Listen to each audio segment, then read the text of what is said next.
Last year I voted for Hillary Clinton. Now, that was in the general election. In my state's primary election, I voted for Bernie Sanders. By the time my state's primary was held, Clinton was all but guaranteed to get the nomination, but I voted for Sanders anyway because I felt that he better reflected my values and my own priorities, and after all, that's what primaries are for. When Hillary Clinton did clinch the nomination, I bid a fond farewell to Bernie Sanders, and I threw my support wholeheartedly behind her. I voted for her in the general. I'm happy I did, and I don't regret it.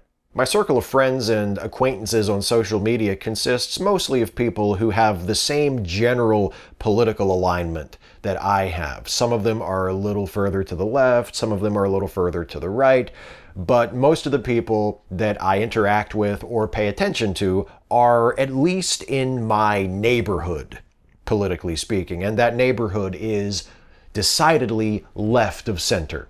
Some of my friends supported Bernie Sanders. Some of my friends supported Hillary Clinton. Some of my Sanders-supporting friends are still pissed off that Clinton got the nomination.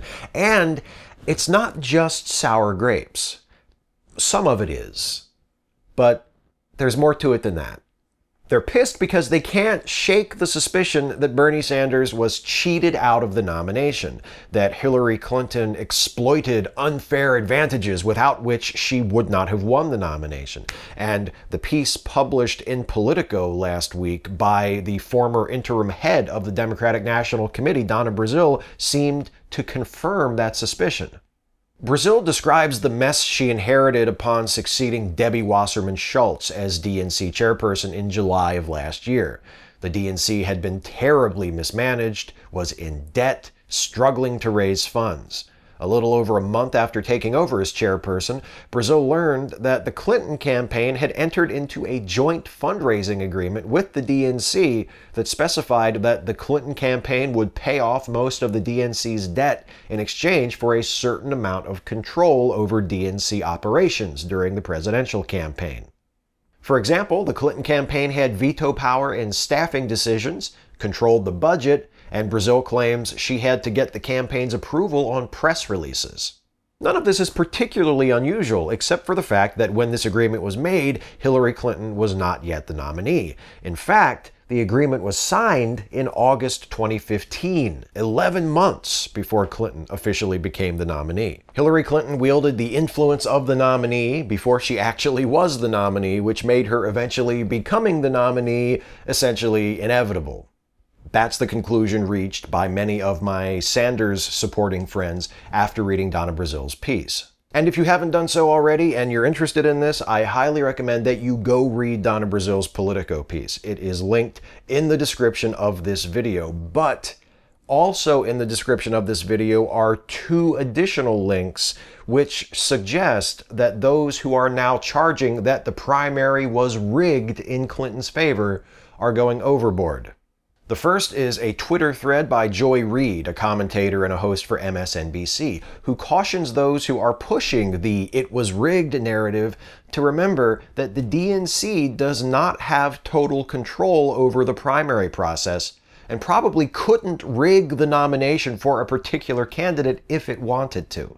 The DNC writes the national party platform, distributes money to the state parties, coordinates the national presidential campaign, and determines when and where the primary debates will take place. So it is far from an irrelevant institution. It certainly does have some significant influence on the process. But primary elections, as Joy Reid points out, are not run directly by the DNC, but rather by the state Democratic parties. There's no evidence that the DNC did anything to tamper with those state primaries in order to benefit Hillary Clinton. And in fact, the primary schedule and the rules governing the allocation of delegates were set well in advance of the elections actually commencing. It's difficult for me to see what the DNC is supposed to have done in order to tilt the balance further in Hillary Clinton's favor than it would have been already.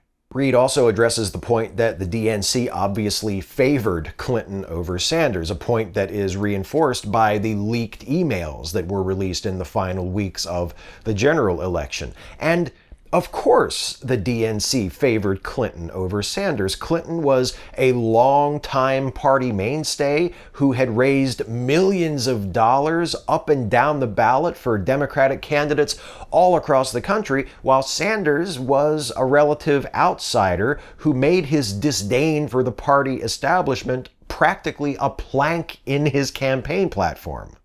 Now, that doesn't make it fair. I think it's reasonable for Democratic voters and candidates to expect the DNC to remain neutral while there are multiple candidates contesting a nomination. Otherwise, why even bother holding primary elections? And it seems that the DNC did favor Clinton over Sanders. Privately, informally, but nevertheless, there it is. And I don't blame Bernie Sanders supporters for being pissed off about that.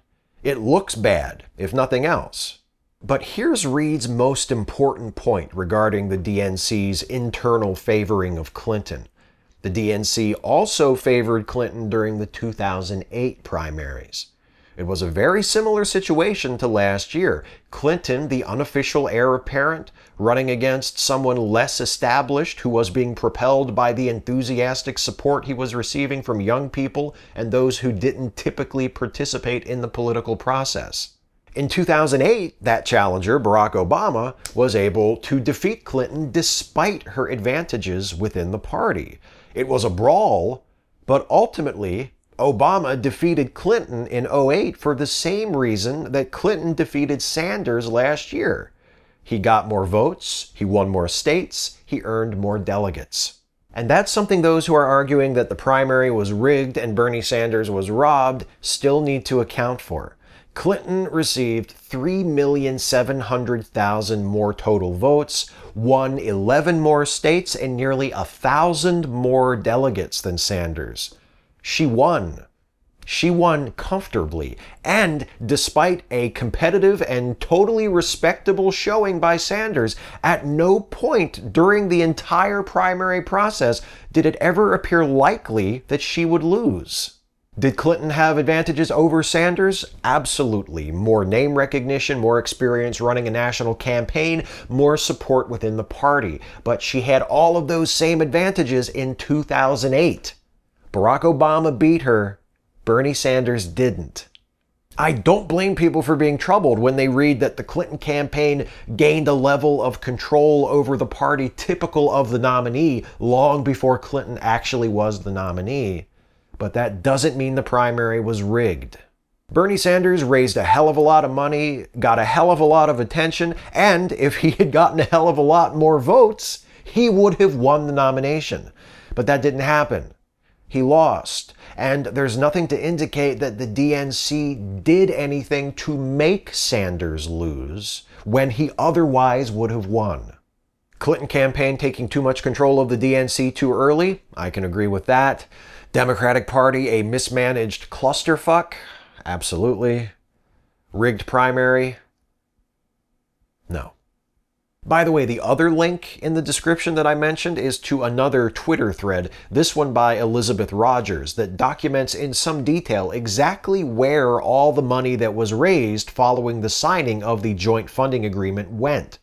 Half was divided between the Clinton campaign and the DNC, and the other half was distributed to the state Democratic parties.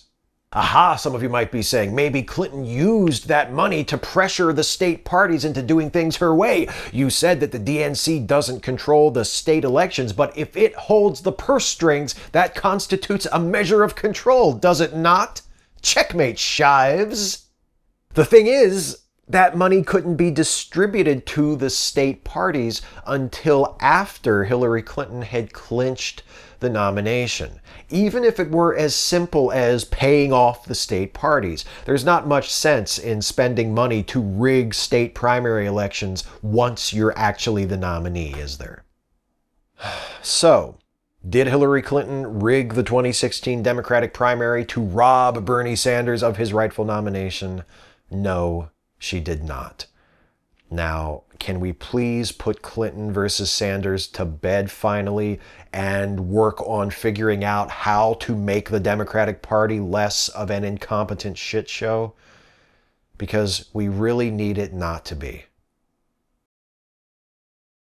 Hey folks, hope you found this one worth watching. If you did, please like, share, subscribe, and also please consider helping me to make more videos like this one by supporting this channel through Patreon. You can go to patreon.com/Steve Shives to become a patron. Thanks for watching.